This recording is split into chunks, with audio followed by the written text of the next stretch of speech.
نحمدہ و نصلی علی رسولہ الکریم اما بعد۔ محترم بزرگوں دوستو، قرآن پاک کی آیتیں اور حدیث پاک کے مفہوم کو ہم نے ابھی تک اسے روحانی ایک جڑ بنا دیا ہے۔ حالانکہ قرآن شریف میں، حدیث شریف میں روحانی طاقت بھی ہے اور جسمانی طاقت بھی ہے۔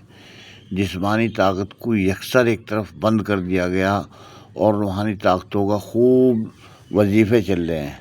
وظیفوں سے بات نہیں بنے گی، بلکہ اس کی جسمانی طاقت جو روحانی اور جسمانی دونوں طاقتوں کا استعمال کیا جائے۔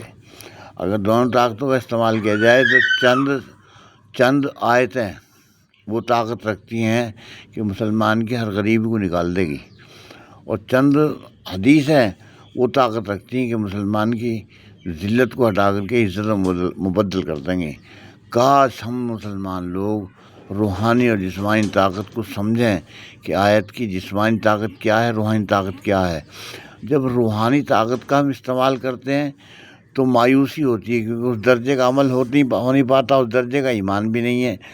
تو ہمارا کہنے کا مطلب یہ ہے کہ جسمانی اور روحانی طاقت کا استعمال دونوں آیتوں میں اور احادیث میں موجود ہے۔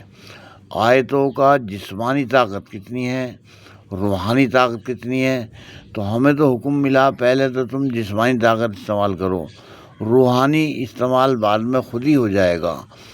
اب ہم نے جسمانی کو چھوڑ کر کے امت کو ایسا بدحال، اتنا بدحال بنا دیا کہ دنیا کی سب سے زیادہ گری پڑی قوم ہم نے اپنے آپ کو بنا لیا، کیونکہ وظیفے۔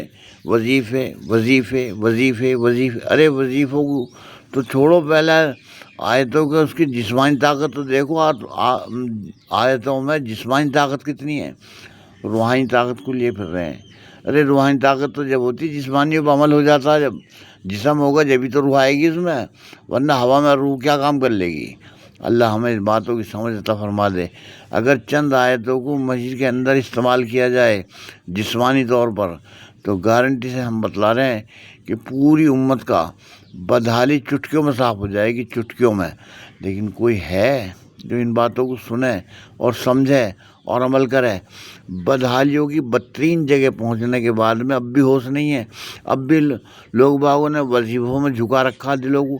ارے وظیفے کی طاقت الگ ہے، وظیفے سے انکار نہیں کیا جا سکتا، لیکن وظیفہ روحانی ہے اور آیتوں کی طاقت جسمانی ہے۔